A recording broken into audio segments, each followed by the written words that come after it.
Hello and welcome to the latest edition of Halcyon. My name is Lauren Rice, I'll be your host for this episode. And on this episode, a well overdue episode of Halcyon, I'm going to be talking about Skyrim, one of my favourite games of all time. Why? Well, because there's very few games that I can talk about at the length and the consistency of Skyrim that I've played recently. And more to the point, I still think even in today's climate of games that are coming out thick and fast in terms of next-gen, FPS, online MMO style games, and having just had my fill of Destiny and Watch Dogs, I kind of want to revert back to a game that I've played extensively, that I appreciate greatly, and more to the point that I think still sets a bar in terms of how well a game can perform in the ever-growing expectation of a gamer that is always demanding greater freedom, greater access to the world, and greater abilities within the game world itself. More.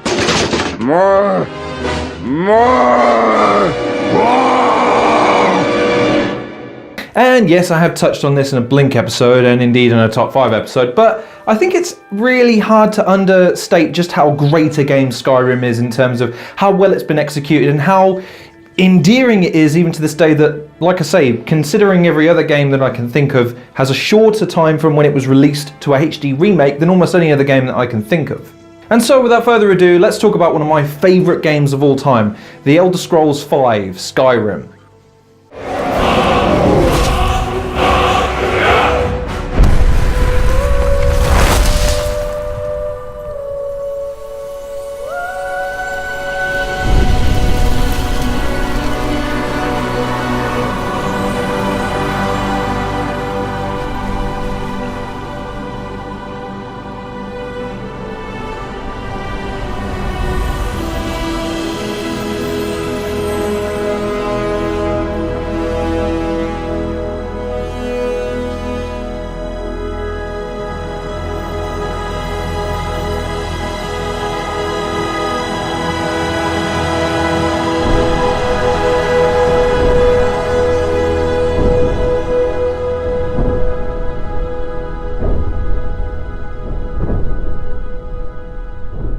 So, what is Skyrim to the uninitiated? Well, Skyrim is a role-playing game set in the Middle Ages where you have magic, there is dragons, and there's a big fucking world for you to explore. And I'm talking huge, massive. It's all one loaded, giant, sprawling landscape. Similar to kind of execution in terms of Grand Theft Auto, only the way it's been populated is so much different. In terms of the setting, going back to it for a second, you're populated in a world of mythical beasts, a time before technology, and seems to have taken inspiration from some Roman design, some old school medieval, Dark Ages design, and Nordic design, which is where a lot of the themes and obviously the soundtrack is derived from. And it places you in the shoes of something called a Dovahkiin, or a Dragonborn. The idea being that dragons are resurfacing after a period of time, and this spells bad news for the world. However, in doing so has brought about the beginning of a prophecy, i.e. the Dragonborn, one who will slay the end of the world, a dragon by the name of Alduin. And it places you in the shoes of your self-customized character as you traverse the world. Now, what's interesting about this game as opposed to most games is that the story takes a firm backseat but in a very purposeful way.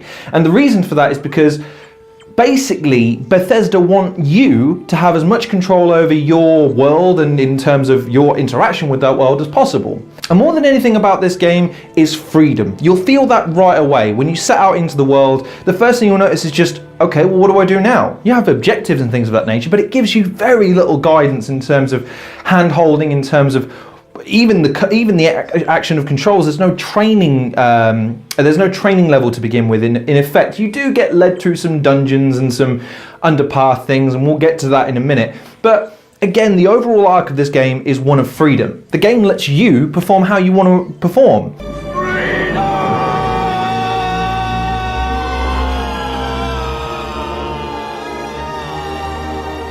And I think that one of the strengths of this game is in how well it executes this philosophy, whereas other games allude to freedom and allude to choice, but in actuality want to direct you down a very linear path. However, this has drawn its critics as well. The fact is, a lot of people do prefer a more linear path and a guided path and an experience that lends itself more to a narrative-driven way of telling a story.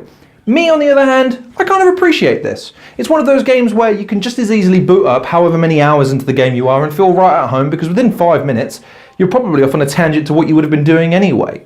Suffice it to say, Bethesda have put a tremendous amount of detail and care into this world, and one that you'll find yourself exploring for hours on end at a time. And so let's break down this game little by little. Let's start off with perhaps the least important aspect, the story.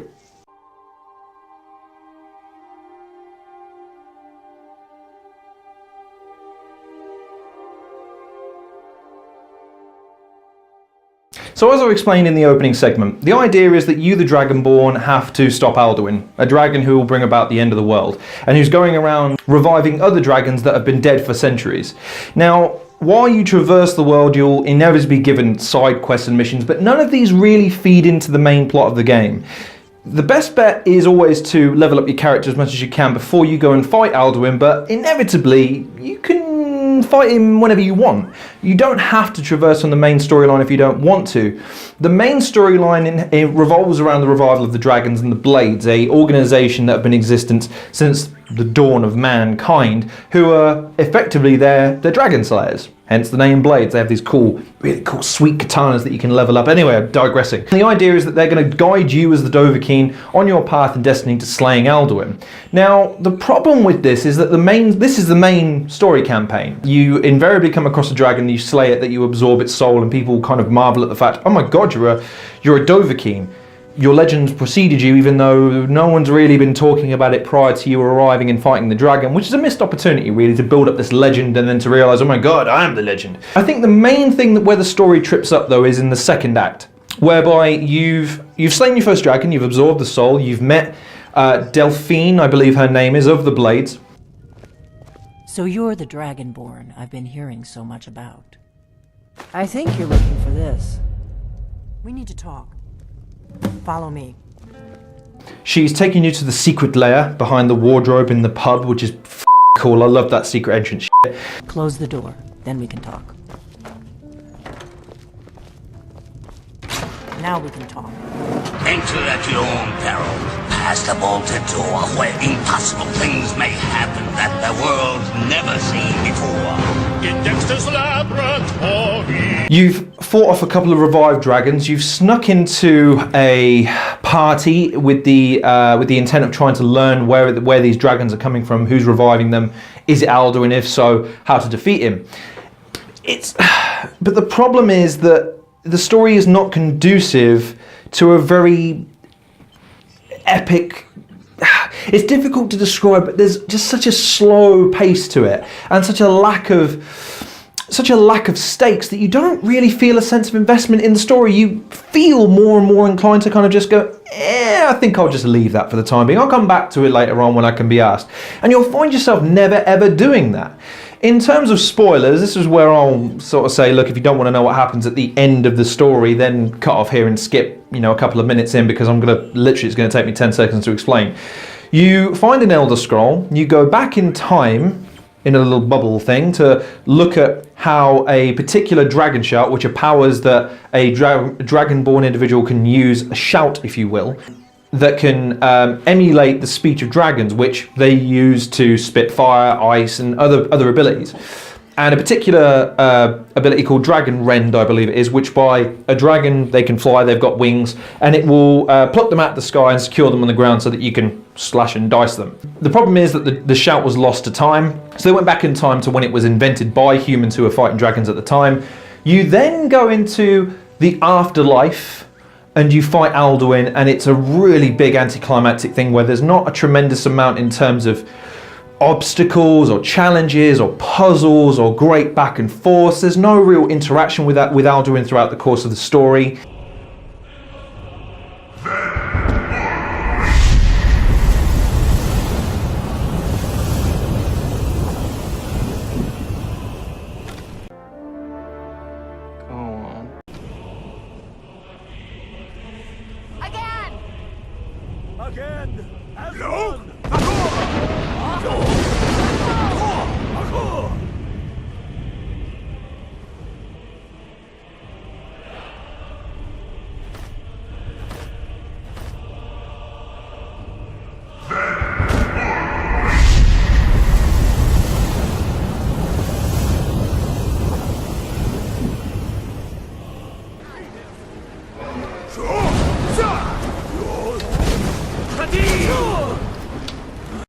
few moments later.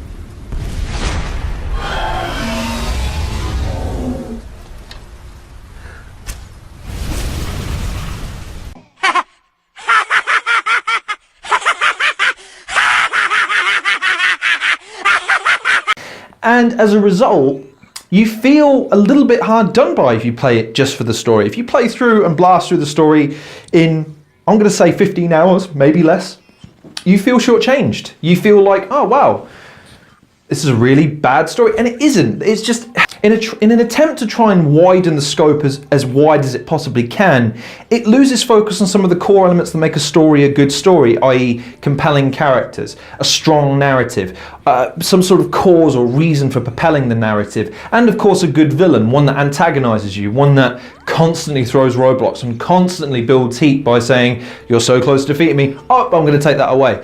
You thought that person was your close friend. He's betrayed you and sided with the bad guy. Things like this are plot devices that people use in order to try and build heat against the villain, and just there's not really any of that here. You start off as a Dragonborn, you end as the guy killing the bad guy, and that's kind of it. That's why I think that if you're looking for a story-driven experience, this game is completely the wrong one for you. And that's why a lot of people, when they're reviewing this game, give it negatives, because again, the story is just so fast and loose and kind of, you can take it or leave it. You can play hundreds of hours of this game and never even touch the story, which is kind of a remarkable achievement in of itself, but at the same time, you'd argue that you would like a little bit more investment, considering Bethesda have put together Fallout 3 and Fallout 4, which both have, even though they're similar formats, they have stronger narrative-based stories. There's a reason for you to get invested, i.e. you've lost your dad in the third one and you've lost your son in the fourth one. But nevertheless, the story isn't going to be enough to keep you going through this game. What is going to keep you going in this game is the level of gameplay that this game has to offer.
Okay, so let's talk about the gameplay of Skyrim. Wow, there's a lot to talk about here. The map, for a kickoff, is huge. It's vast. It would take you so long to walk from one end to the other, and it will take you forever and a day to explore every nook and cranny of this place. There are hundreds of locations for you to visit, hundreds of caves, and self-revolving missions that continue to self-generate over time. So get used to exploring and being sent to place, but don't worry, there is a fast travel mechanic, and there are horses that you can buy to traverse the map more quickly if that's what you want to do. However, in my opinion, you'll be doing yourself a disservice if you do A, fast travel, or B, use a horse. Why? Because there's so much in this world. You've got vegetation, you've got animals, you've got fish, butterflies, wild antelope, giants, all kinds of bandits, all kinds of warlocks, wizards, vampires, werewolves, different clans, Imperial and Stormcloaks, all battling each other at the same time. You're immersed in this world from the get-go, and like I've said, at the beginning of the story, having been let loose on this world, it's a bit overwhelming at first. As a gamer that's come from a generation of gamers who've been led by the hand to a certain extent, at least in terms of, right, okay, here's what you do next, even if it lets you kind of do whatever you want in the meantime, this game really doesn't do that. It lets you just explore. It lets you just experience the world however you want to experience it. And it is one of those games that you're going to get out of it what you invest into it. If you go from point to point to point without really looking and honing your skills and playing a certain way, then it will feel like a kind of a one-dimensional and overall unedifying experience. However, if you try different tactics and different scenarios and you try exploring in different directions, then there's so much that this game has to offer you. I'll give you an example. I've been playing Skyrim now on and off for a couple of years because I happen to have it, and I've completed it once, haven't completed it a second time because I've been distracted a million times while I've been completing it a second time. Just in terms of something simple as the Daedric artifacts. What are these things? Well, Daedras are effectively gods, albeit a step down. They are fallible to a certain degree. However, they set you tasks. They represent different aspects of the human psyche, i.e. one's the Daedra of chaos, one's the Daedra of mischief, one's the Daedra of the dawn, things like that. Nordic inspired gods, effectively. They all have artifacts with which you can attain and imbue yourself with various abilities. Now what this leads into is a broad spectrum of things that the Skyrim has to offer you. Number one, there's no real allegiance system. There's no paragon or renegade, there's no hero or baddie, there's no villain, there's no nothing. You can do whatever you want, kind of guilt-free. And that's one of the things that I kind of liked about the game. I didn't feel like I couldn't take on certain missions because there was no morality meter. If I wanted that artifact, even though it meant I had to kill somebody, even if they were a good person, but it meant I got a sweet mace, then cool, Mr. Molag Ball, I'm gonna go kill that fool for you.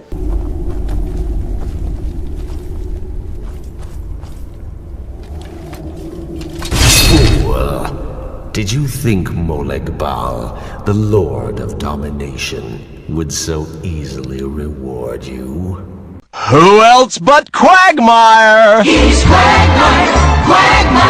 Giggity giggity goo! But a Daedric Lord has his enemies, and my rival Boethia had her priest desecrate the altar until you came. Revenge? No, I want submission. I want the priest who did this to bend his knee and give me his soul. A few moments later.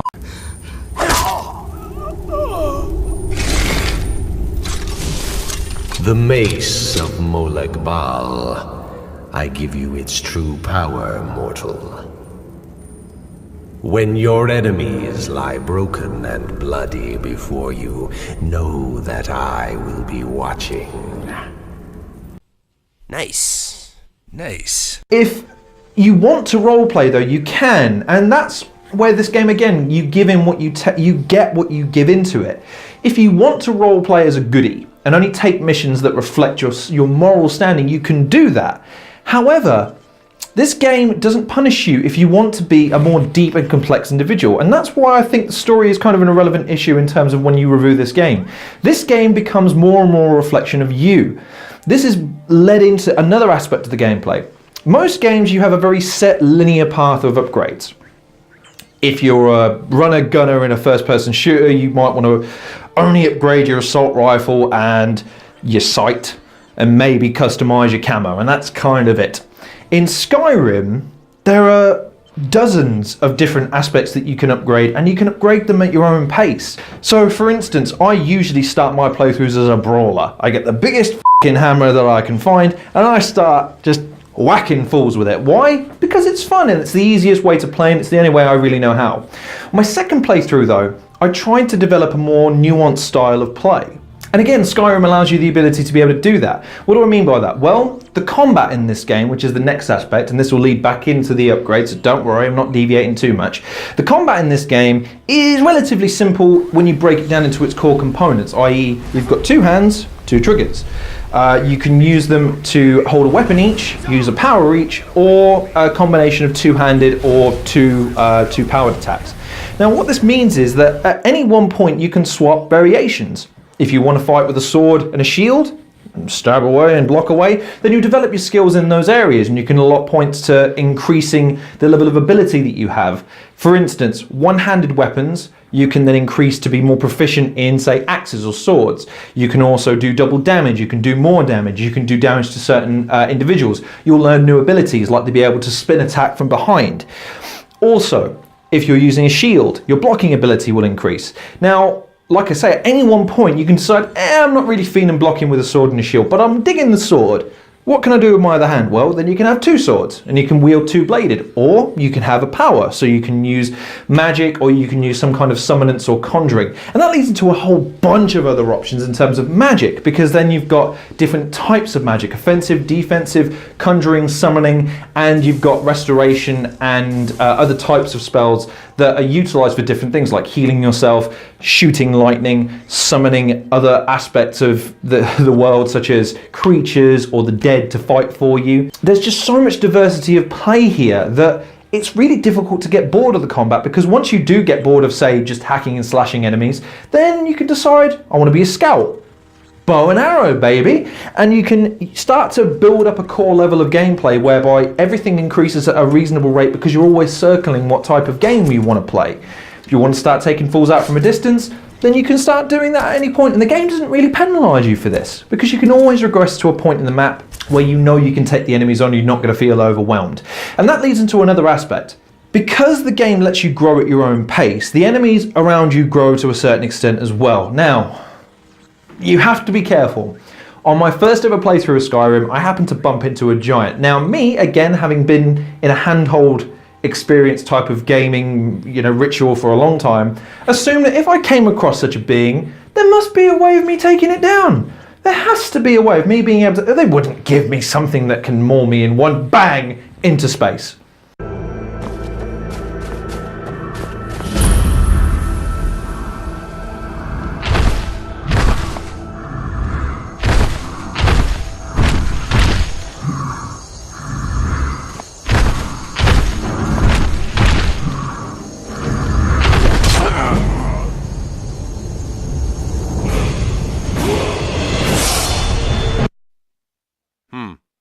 Looks like that guy just killed you.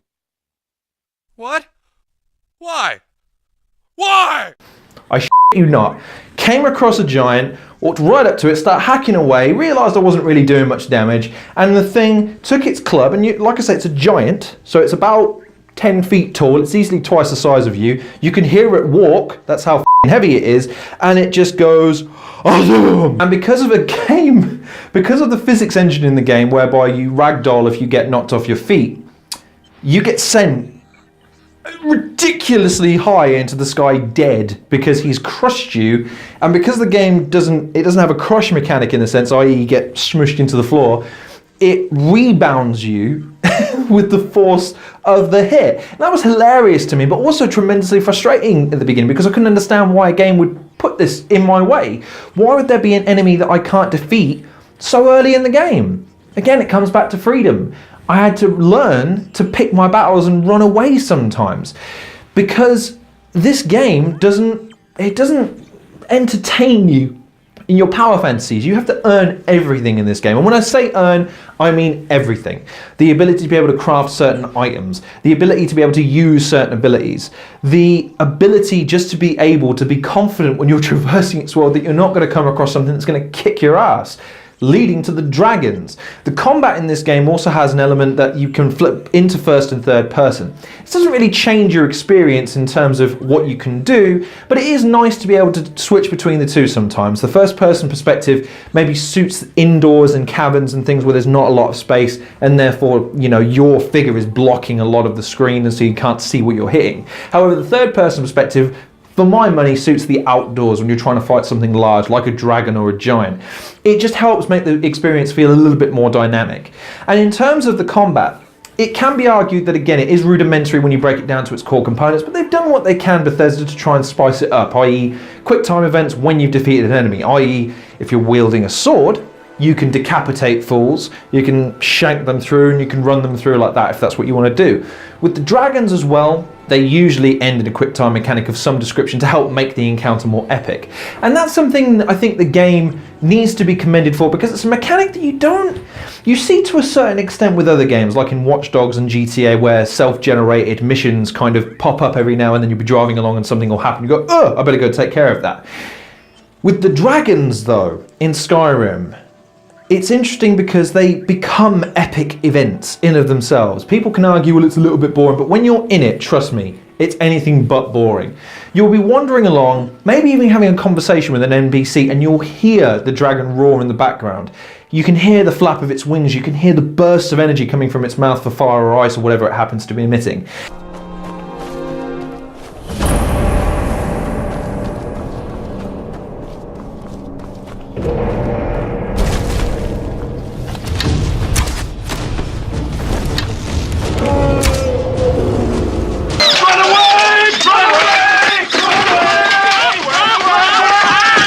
And you've got to steel yourself. You've got to go fight this thing now because it's worth a dragon soul.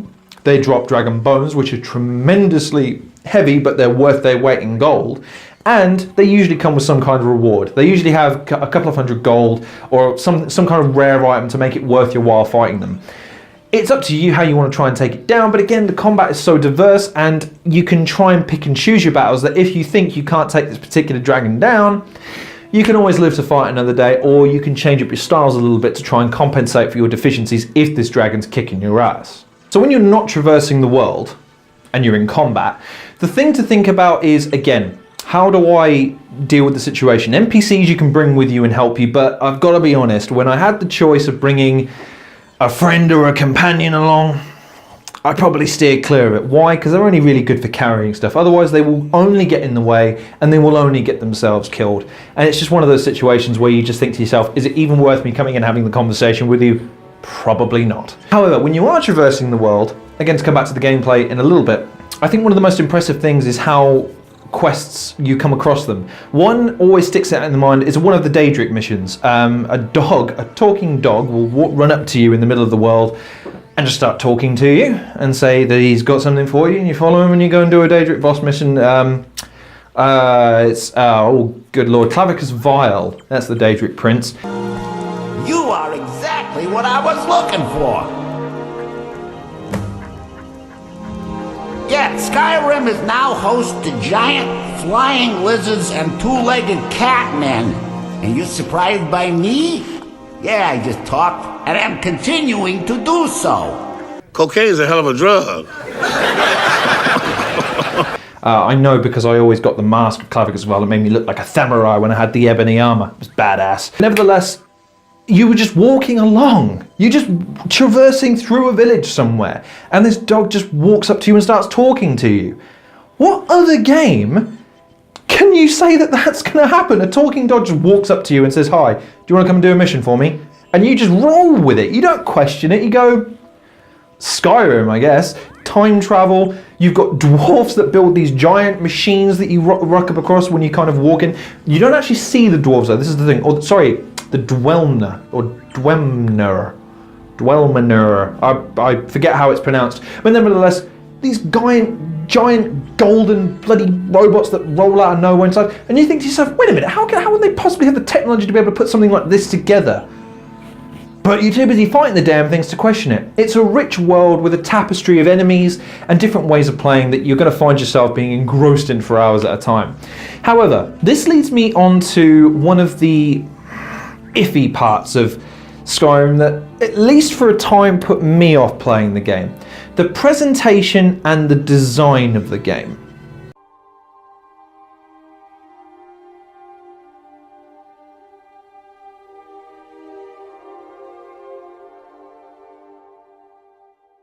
Okay, so let's get one thing out of the way nice and early when it comes to the presentation, and more importantly, its design. This game is buggy as f***. I can't tell you how many times this game glitched out on me. I can't tell you how many times this game crashed on me. I can't tell you how long it was before I realised that when you are in a loading screen, so whenever you have to swap from the world as we know it into, let's say, a cave, like you're going in there for a quest or whatever, you have to go in and it has to boot up the cave because, of course, it's got items spread across everywhere and everything's interactable, enemies and things of that nature, and everything stays where it is. If you store an item in a particular spot, it stays there forever and ever. The game saves that and knows that. It's ridiculous. Anyway, point being, these loading screens take forever to load, and sometimes they will freeze. Now, initially at least, I classified this as a crash, and I turned off my Xbox or whatever and had to reload it. And this became a very frustrating thing. However, when I left it one day, I realised that it was just stalling. It started loading after a time and cracked on. Now, I can't tell you how frustrating it is when you're in the middle of a game and you feel so immersed and so deeply embedded in its world that something just whack takes you out of it and you feel immediately frustrated and annoyed. Skyrim does this an awful lot. And I mean a lot. Downloading the game into the hard drive of the 360 version helped a little bit with the load times, but the stability of the game was still terrible. The amount of times you clip in and out of the backgrounds and the mountains and things of that nature, the amount of time enemies would die and not drop anything, dragons in particular, this was a tremendously frustrating thing. You kill a dragon and it peels away and it erupts into some fire and it basically melts away into a skeleton and you absorb the soul. And this leads into being able to use, like I say, dragon shouts and powers. Sometimes though it doesn't do this. Why? I just killed the damn thing. It took me 10 minutes to kill because I've had it set. I'm trying to kill it with a bow and arrow for once instead of using my hammer because I want to try and get my bow and arrow skill up, and killing a dragon's a really good way to do that. But it doesn't give me the soul that I'm after, and I need the soul in order to upgrade my time slide mechanic so that I can make it easier for me to shoot you out of the sky with the arrows. It's so frustrating. Really frustrating. Other times the game will glitch are things like I said, the NPCs. Sometimes they'll just walk straight into traps. They won't use any kind of semblance of intelligence.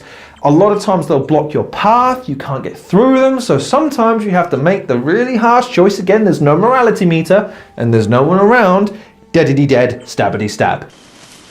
Well, why didn't you bust a cap in his ass then, Tommy? But that aside, I mean, it's a massively big point of frustration for me in terms of this game, because if it had better stability, there'd be no question that this might be my favourite game of all time. But again, as an experience, it completely takes you out of it, and it's so annoying and so disappointing because Fallout 4 suffers from this a little bit, tiny bit, but it's much more stable. And as a result, I have a more favourable opinion of Fallout 4 if I'm going to boot up a game and play it. But which game is better designed? I'd argue Skyrim. However, that aside, in terms of its setting, in terms of what this game offers you, graphically, yes, it's not great. The modding community on the PC version of the game has done a lot to try and spruce it up. But I'm not part of the PC master race, and I chose not to buy the Xbox One version of it recently. I opted instead to buy a few other games. So I'm still stuck on the 360 version, and it doesn't look particularly good. In terms of, I'd say the worst thing is the people. Your character, the NPCs, any human characters, just look odd. Their faces they don't look human. Anything else in the game, well, maybe with the exception of the Khajiit, feline man-cat race. Khajiit has wares, if you have coin. The idea is that they come from another land and they're tall cat lion people. They look pretty horrific too, but the reptilians, I forget their names as well, unfortunately. The reptilians, the dragons, the trolls, the werewolves, anything that's from a fantasy perspective looks great. Looks really well designed, really detailed.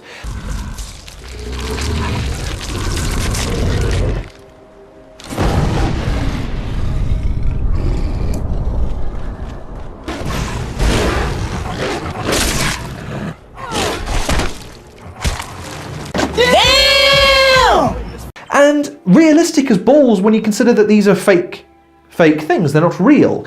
But anything that's reality-based, like some of the structures and some of the textures just look really, really bland and a bit vague, and it's odd because such a level of detail has been put into this world that such simple things seem to have been either overlooked or just because of the capacity that the Xbox 360 had back in the day, it just didn't have the ability to be able to deliver that kind of detail, which again is debatable. I've seen the difference between Watch Dogs on the 360 and the Xbox One, and trust me, there's a big difference between the two, so maybe it can be forgiven for that.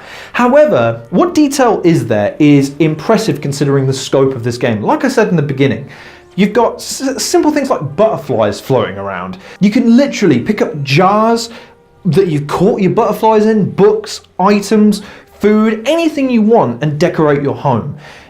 In terms of the maps, they're wide, diverse, different places, different weather conditions, different soundtrack. Oh, the soundtrack. We have to talk about the soundtrack for a second.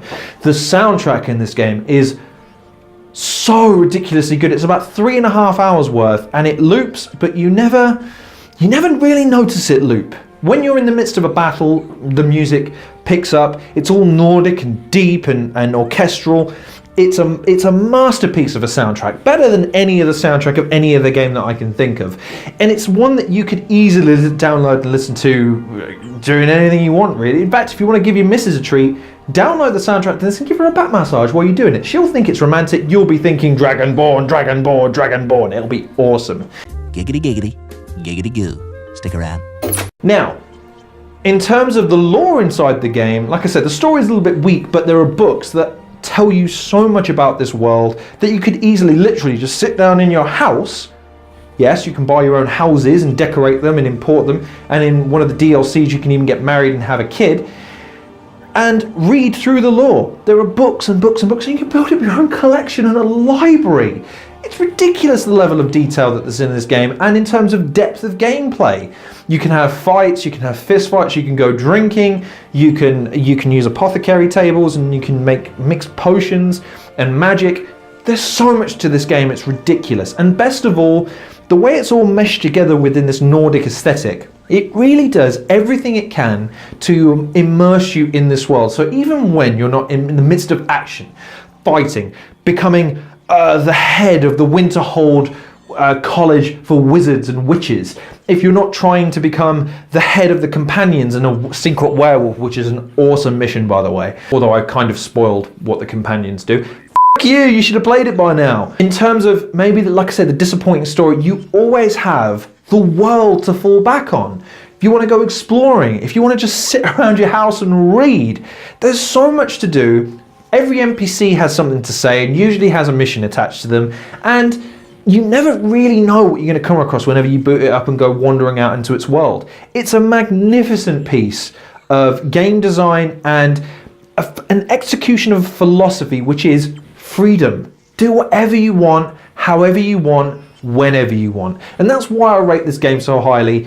In terms of its design and its production value, there are games that surpass it in terms of its core qualities, but virtually none that, when you amalgamate them all together, execute it as well as Skyrim does.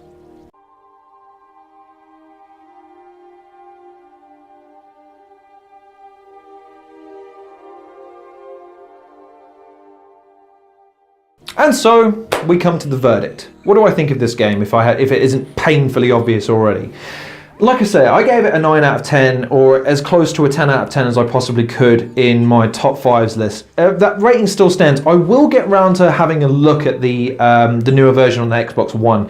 However, that will be purely if I get round to it, because trust me when I say you will lose your life in this game if you ever boot it up. It's the same with Fallout. You'll find yourself losing hundreds and hundreds of hours just exploring, maxing your character, furthering the plot, collecting different items and getting involved in quests and challenges that you didn't even imagine that you'd be getting involved in when you started. This game is about as close to perfect as a role-playing experience can get, in my opinion, while also maintaining a degree of realism and a degree of freedom that no other game that I can think of can even come close to matching. So if you're the kind of gamer that's looking for a more story-driven experience, this is one to avoid. And like I say, I can't express that enough. In terms of a story, you will feel very shortchanged because the main campaign won't take you that long to complete if you just focus on that. And if you do only focus on it, you're neglecting the point of this game. If you're the kind of gamer that's looking for a challenge and is looking for something to literally overwhelm their existence, then this is the game for you. If you've never played Skyrim, don't hold your breath for a 6th one. So don't be afraid to get invested in the 5th one now, because even if there is a 6th one, it'll be a year or two before it arrives. Elder Scrolls Online is one to avoid. So again, don't waste your money on that. If you're going to spend your money on anything, spend your money on the new Xbox One or PS4 version, the HD remake version, because honestly, if they've worked out the bugs on that, it looks better, plays a little bit more sleekly, and has all the DLC involved in it. That's a lot of content for your money. I've played Skyrim for maybe 300 hours worth, and like I said, my second playthrough, I haven't completed it. So that gives you an idea of the kind of value that you're getting for your money, and trust me, it's an excellent experience and one that you won't forget anytime soon. So thank you very much for watching this episode of Halcyon. Please like, share and subscribe. Apologies there hasn't been a Halcyon, like an original Halcyon, for a long time. I just haven't had the chance to sit down and film one. In terms of other content for the rest of the show, there will be other bits and bobs coming out as and when. I'll explain on a podcast very soon if you haven't already seen one that explains my current plight. But thank you very much again for watching. I hope you enjoyed this episode. If you have any suggestions for any of the Halcyons where I go into depth for half an hour or so, then leave them in the description below. And as always, check out some of the other content creators that I've recommended in the description below as well. That would really mean a lot to me. So take care of yourselves, and I'll see you guys on the next episode of Halcyon.